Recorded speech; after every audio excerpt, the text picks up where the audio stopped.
Good morning दोस्तों। आज अभिहू chapter का यह वीडियो नंबर 4 है। इससे पहले आप लोग 3 वीडियो देख चुके हैं और तीसरा वीडियो के आखिरी में पढ़े थे तत्समक अभिहू। तो दोस्तों तत्समक अभिहू को इकाई अभिहू भी कहा जाता है। चलिए एक नोट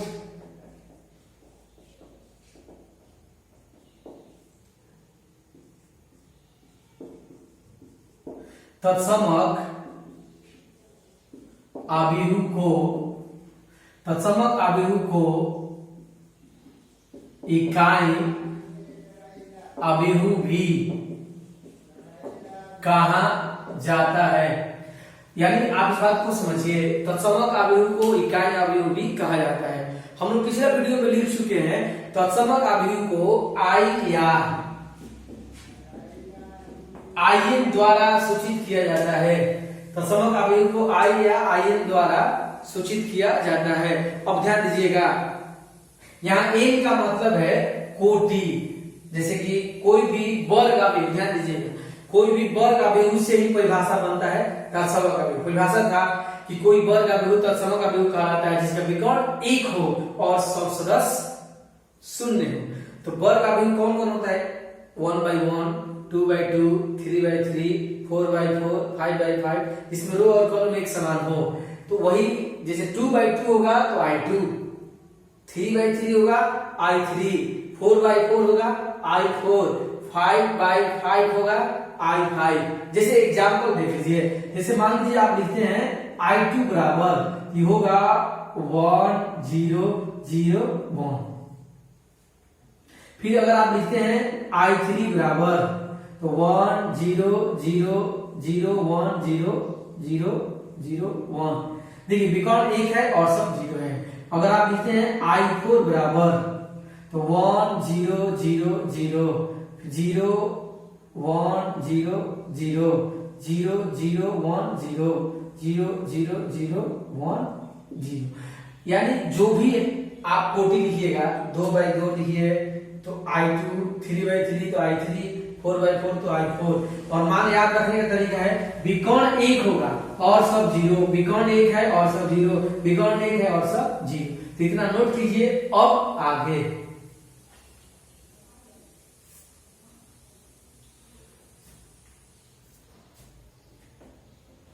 ध्यान दीजिएगा,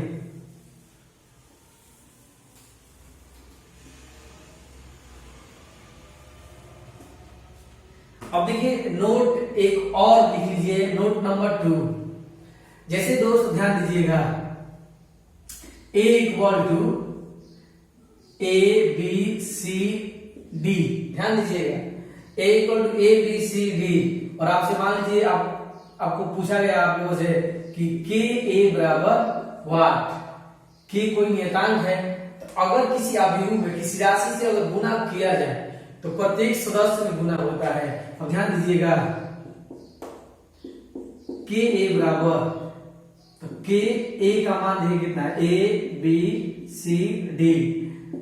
तो जब के से गुना होगा तो चारों सदस्य में होगा, यानी ये हो जाएगा के ए, के बी, के सी और के डी। एग्जाम्पल और 8। A इक्वल टू 1/7, 2/7, 3/7, 4/7, 5/7 और 6/7। और आपको मान लीजिए बताना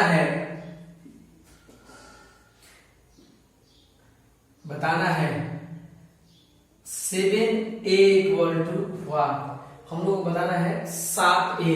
तो ध्यान दीजिएगा, जवाब 7A तो 7A का मान है 1/7, 2/7, 3/7, 4/7, 5/7, 6/7।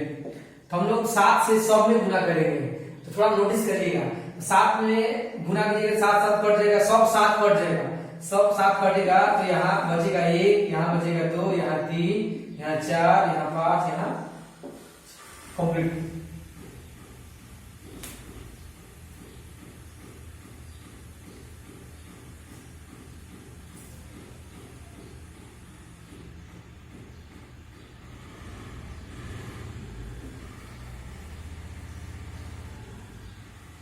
एक और देखिए, जैसे मान लीजिए बी बराबर है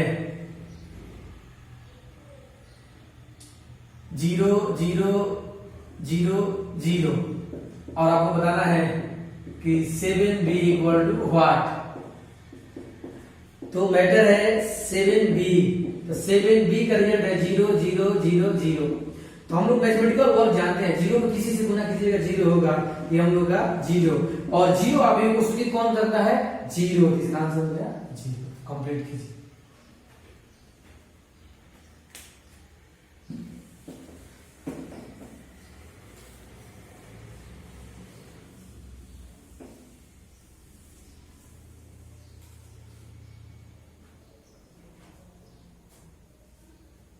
बोर्ड छोटा है क्योंकि मैं बार बार ये बता रहा हूँ, घर से वीडियो बना रहे हैं, फंस गए हम लोग लॉकडाउन में घर पर ही।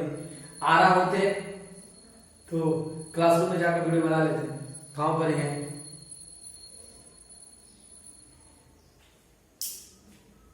इसलिए ध्यान दीजिएगा।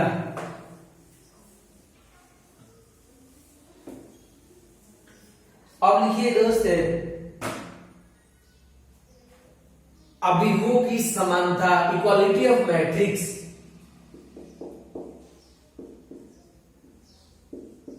अभिव्यक्तियों की समानता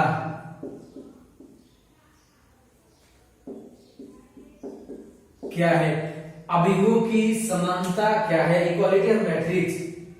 और परिभाषा बोर्ड पर इसलिए नहीं लिख रहे हैं क्योंकि तो लिखने में शायद अगर कम क्वालिटी दिखाई देगा तो दिक्कत होगा, बोर्ड भी छोटा है, इसलिए हम जब भी बोले आप तुरंत उसे कॉपी पे नोट कर लीजिएगा। तो लिखिए अभिव्यक्तियों की समानता, इक्वालिटी ऑफ मैट्रिक्स। और आपको इंग्लिश में भी परिभाषा चाहिए तो इंग्लिश मीडियम का वीडियो जरूर देखिए। ये बार बार बोल रहे हैं, दोनों वीडियो देखिएगा, बात देखिए, अलग अलग भाषा मिलेगा, हिंदी मिलेगा, इंग्लिश मीडियम में इंग्लिश मिलेगा। चलिए तो लिखिए दोस्त, बड़ा ए और बी, बड़ा ए और बी कोई दो अभिव्यक्ति, बड़ा ए और बी कोई दो अभिव्यक्ति समान अभिव्यक्ति कहलाते हैं। दो अभिव्यक्ति समान अभिव्यक्ति कहलाते हैं यदि पॉइंट 1 समान अभिव्यक्ति कहलाते हैं यदि पॉइंट 1 ए और बी की कोटि एक समान हो। पॉइंट 1 ए और बी की कोटि एक समान हो। इसका मतलब क्या है? ध्यान दीजिएगा, सुन लीजिए। कोटि समान, अगर ए 2/2 कोटि का है तो बी भी 2/2 कोटि का होना चाहिए। ए अगर 1/3 है तो बी भी 1/3, माने ए और बी का जो भी कोटि होगा वो एक समान होना चाहिए। ये पहला शर्त है। अब लिखिए दूसरा शर्त, दूसरा लिखिए दोस्त, ए और बी का संगत सदस्य, ए और बी का संगत सदस्य एक समान होना चाहिए। ए और बी का संगत सदस्य एक समान होना चाहिए। अब ध्यान दीजिएगा, इसको हम मैथमेटिकल बता रहे हैं, अर्थात ध्यान दीजिएगा, अर्थात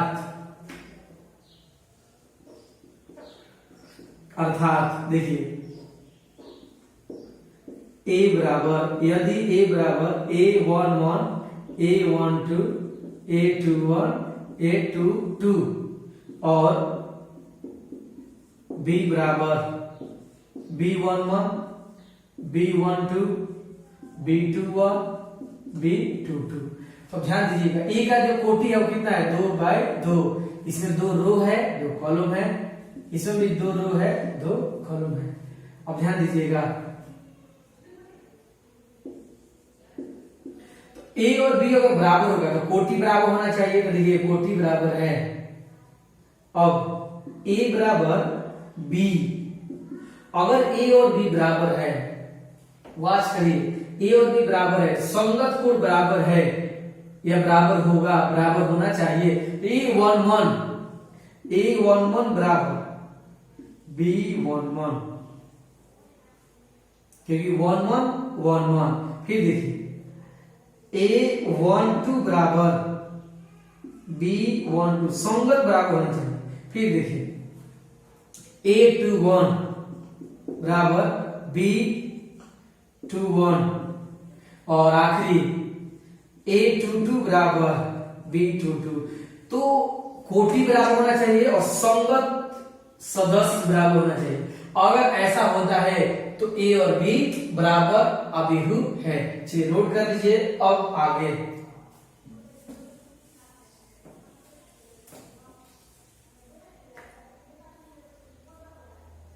चलिए ध्यान दीजिएगा दोस्त।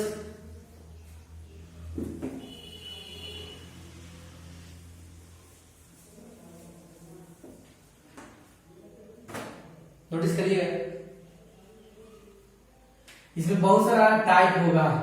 देखिए टाइप फर्स्ट, जैसे मान लीजिए यदि एक्स वाई जेड पी बराबर 1 2 3 4, तो एक्स वाई जेड और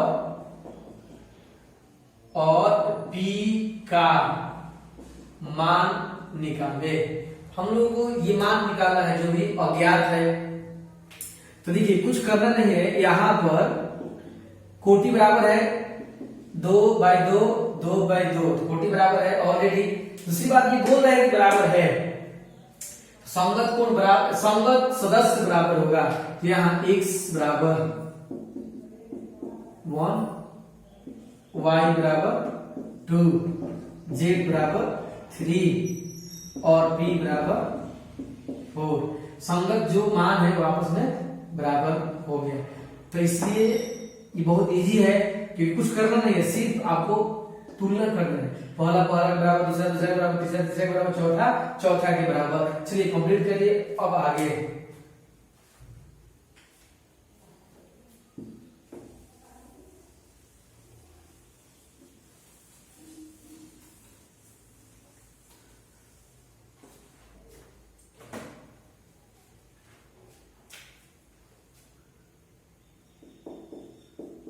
ध्यान दीजिएगा। a plus B, a minus B, ये type 2। a plus B, a minus B बराबर मान लीजिए 20 और 16।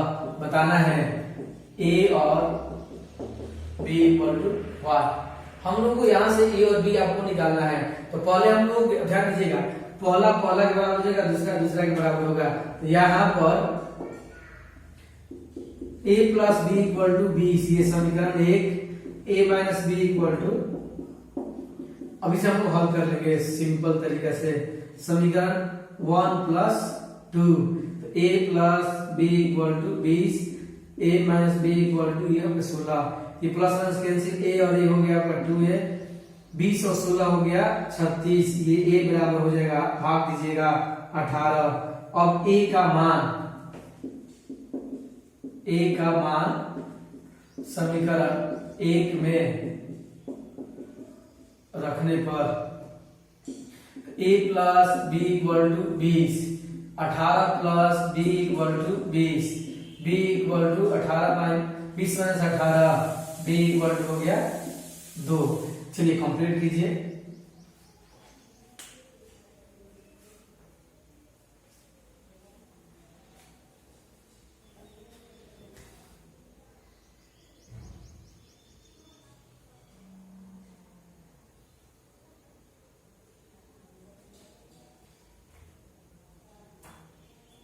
चलिए नेक्स्ट,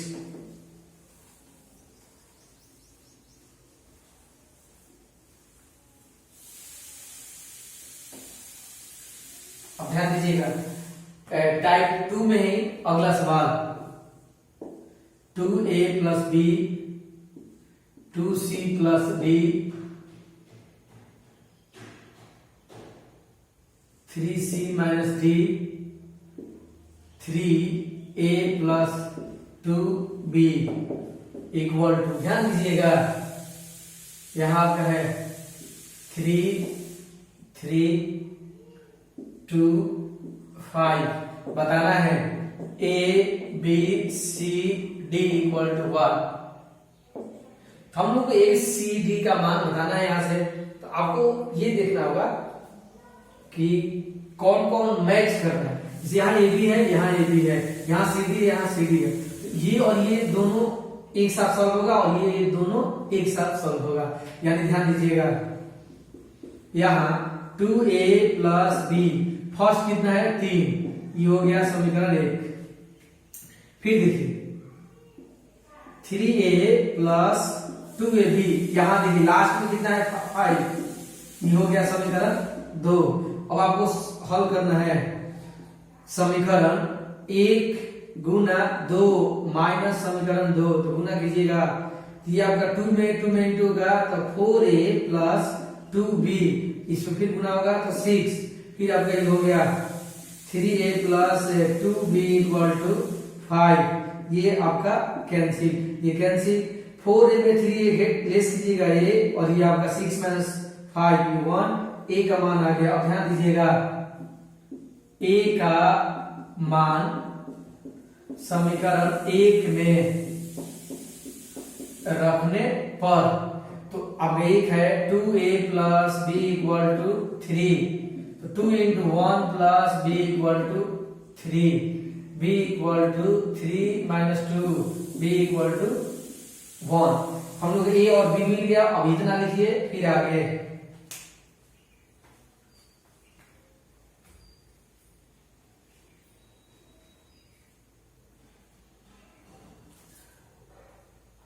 चलिए ध्यान दीजिएगा नेक्स्ट।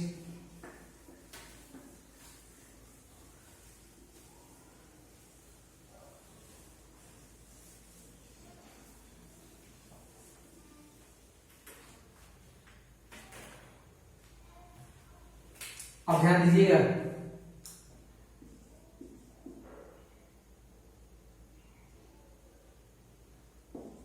ध्यान दीजिएगा अब यहां देखिए 2c plus D equal to 3, ये समीकरण 3, और 3c minus D equal to 2, ये समीकरण 4। अब इस दोनों को हल करके हम लोग c और d निकालेंगे। सिंपल समीकरण 3 प्लस 4, तो 2c plus D equal to 3, 3c minus D equal to 2, ये कैंसिल, दोनों जोड़िएगा तो 5c equal to 5, c equal to 1। अब c का मान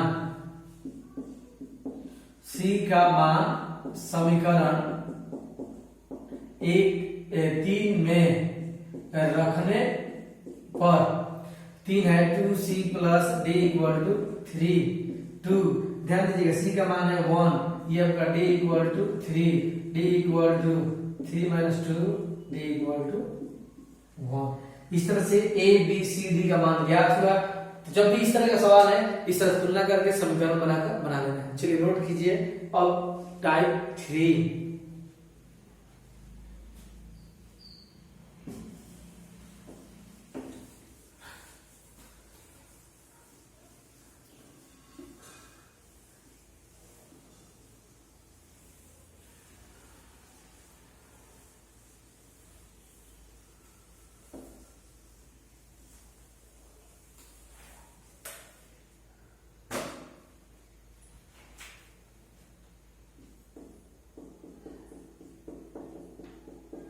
टाइप 3 ध्यान दीजिएगा, x plus Y, Y plus Z, x plus Y plus Z बराबर यहाँ 2 प्लस 2 2 2 3 बताना है x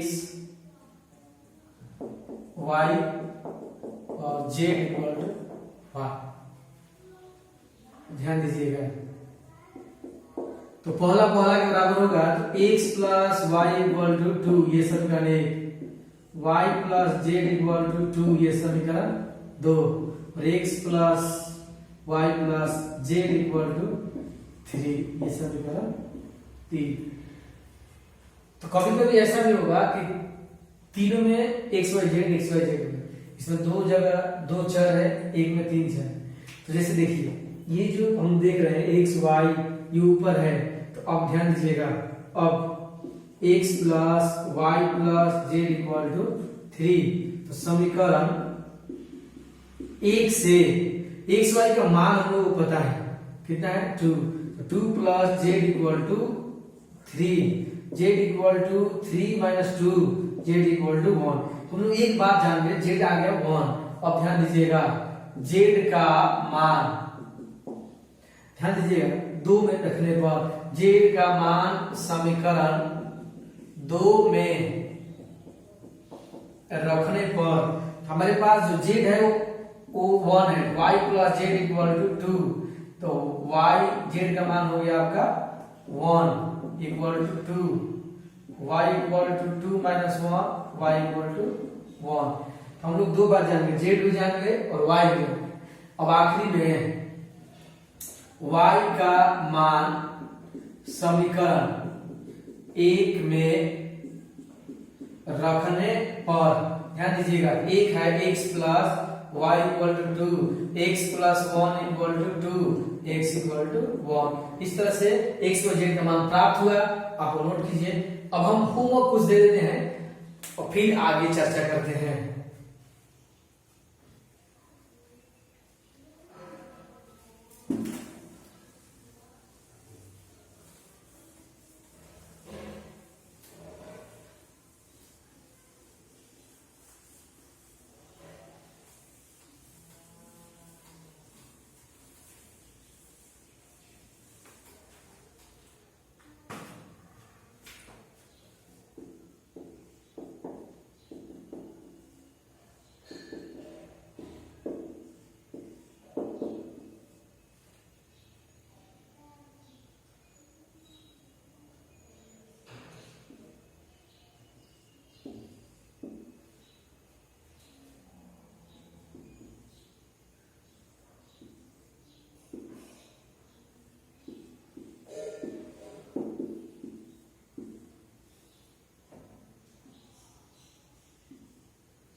ए और बी निकाले तो ए बी सी डी निकाले,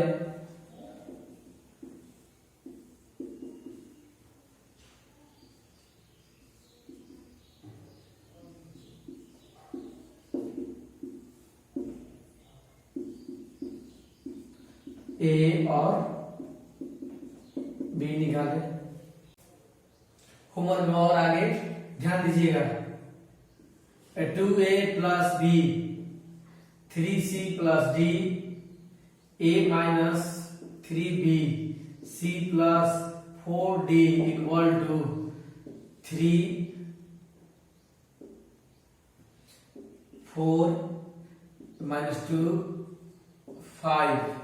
तो a b c d equal to what.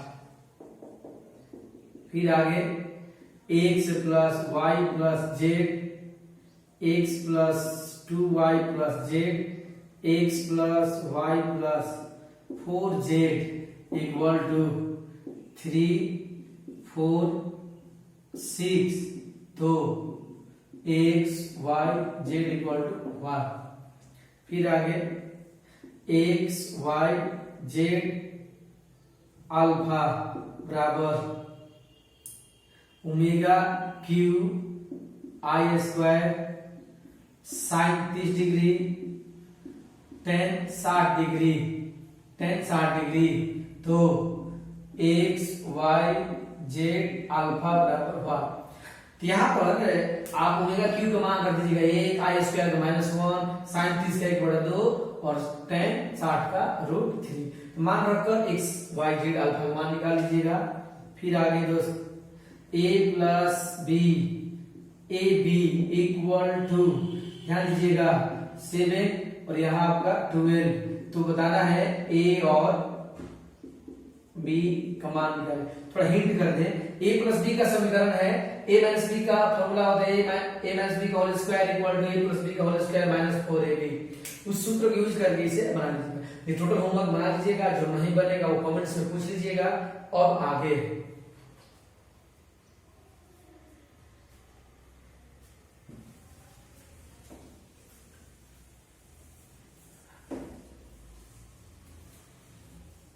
अब ध्यान दीजिएगा, हम लोग अगला पॉइंट पढ़ेंगे।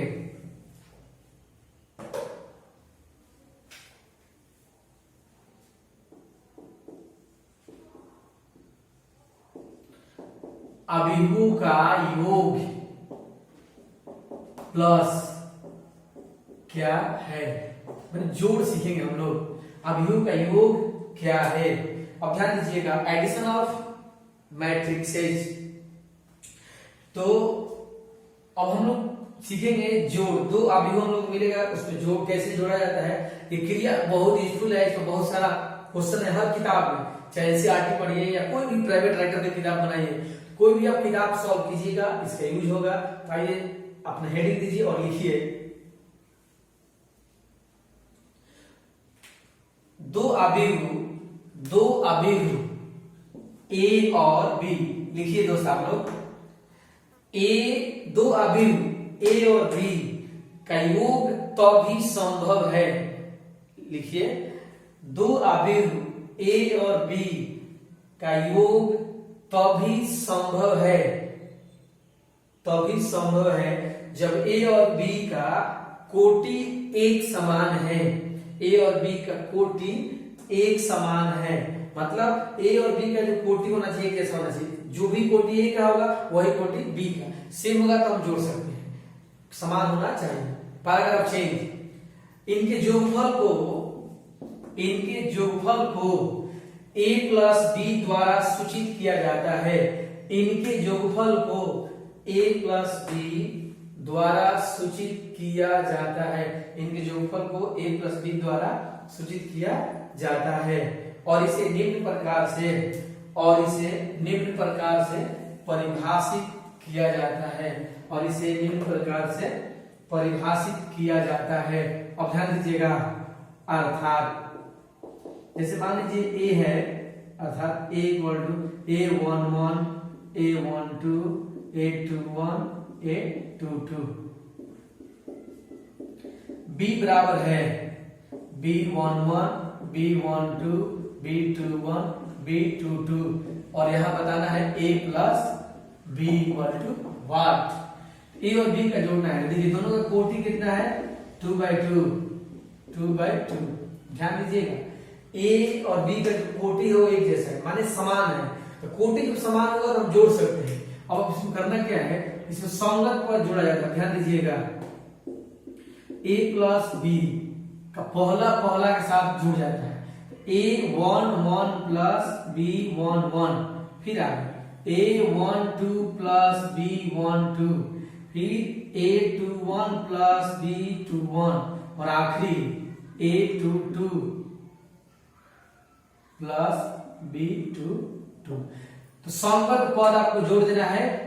जोड़ तभी संभव है जब कोटि एक समान हो। एक बार फिर समझ लीजिए, संगत पद जोड़ना है। अब आपको उदाहरण देकर एक समझा दे। जैसे मान लीजिए a बराबर 1 2 3 4, b बराबर 9 8 7 6। तो आपको बताना है a प्लस b बताना है। संगत पर जोड़ दीजिए। देखिए 1 9 10 2 8 10 3 7 10 4 6 10, ये हो गया प्लस बी। तो यानी कि कुछ करना नहीं है, पहले आपको देखना होगा कोटि एक समान है कि नहीं। तो कोटि सब एक समान है तो संगत पद जोड़ देना है। पहला के साथ, दूसरा के साथ, तीसरा के साथ, चौथा के साथ। तो ये इस तरह से हम लोग जोड़ लेंगे। पहले आप लिख लीजिए, कुछ और सवाल करवाते हैं।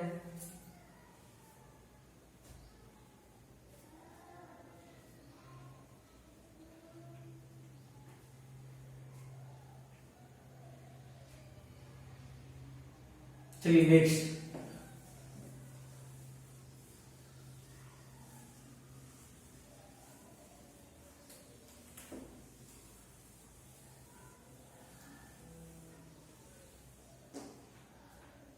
अब ध्यान दीजिएगा,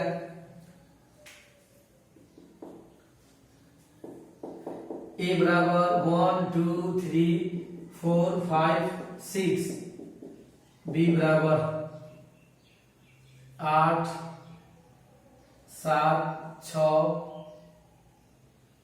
5 4 3 बताना है a plus b equal to 1।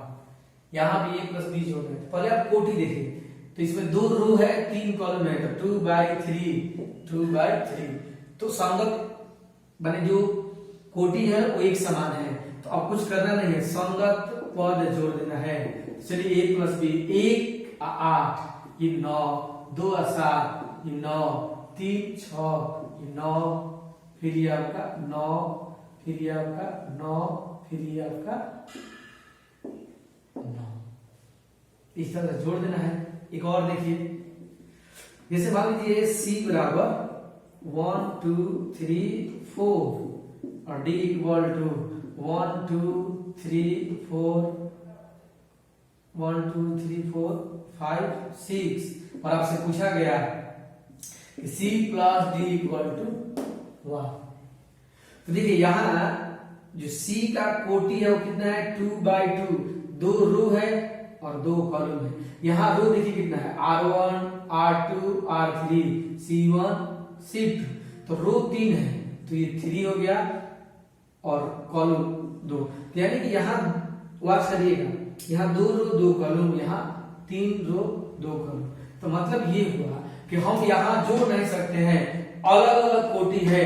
यहाँ सीधा लिखिएगा यहाँ c प्लस d संभव नहीं है, क्योंकि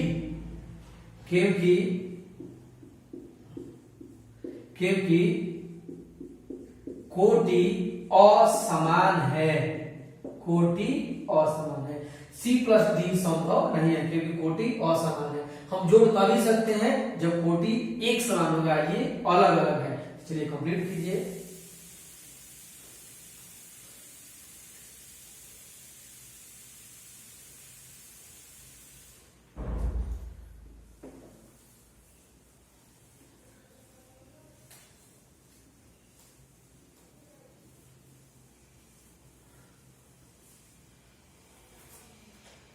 अब ध्यान दीजिएगा, अगला सवाल a equal to 1 2 3 4 b equal to 1 0 3 2 और बताना है 2a plus 3b equal to what. अब ध्यान दीजिएगा, तो 2a प्लस 3b, तो 2a का रिजल्ट 1 2 3 4 प्लस b हम लोग का है ये 3, अब b है 0 1 3 2। पहले आप 2 से गुना कीजिएगा, ये आप हो गया 2, फिर ये हो गया 4, ये हो गया 6, ये हो गया 8। यानी हम बाहर जब भी किसी राशि से गुना करेंगे जितना पद होगा सब में गुना होगा। इसी तरह से 3 से 0 में गुना होगा 0, ये 3, ये 9 और ये 6। अब संगत पद जोड़ दीजिए, 2 और 0 हो गया 0, 4 2 और 0 हो गया 2, 4 और 3 हो गया 7, 6 और 9 हो गया 15, 8 और 6 हो गया 14। ये हम लोग का आंसर कंप्लीट है। कुछ होमवर्क इसमें भी दे देते हैं।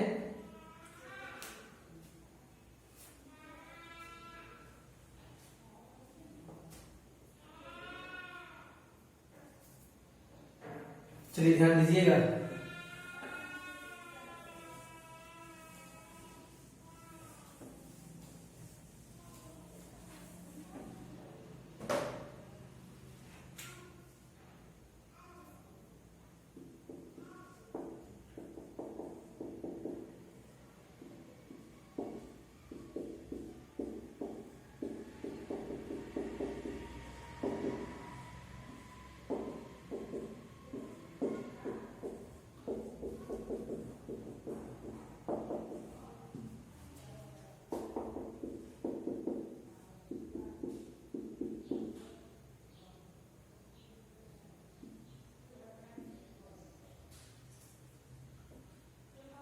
a equal to 1/3, 2/3, 4/3, 5/3 और b बराबर 10, 20, 30, 40। तो बताना है 3a plus b equal to 1। पहले ए में 3 से गुना कर देना है, फिर बी को जोड़ देना है, फिर आगे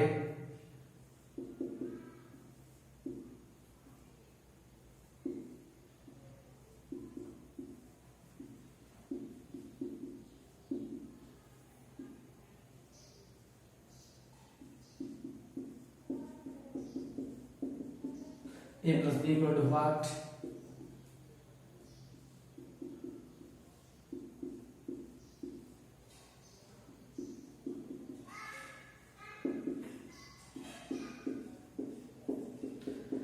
तो जैसे आपको यह खुद जज करना है कि ए और बी में मैंने जो समूह है ये आप अपने तरीका से सोच लीजिएगा, फिर आगे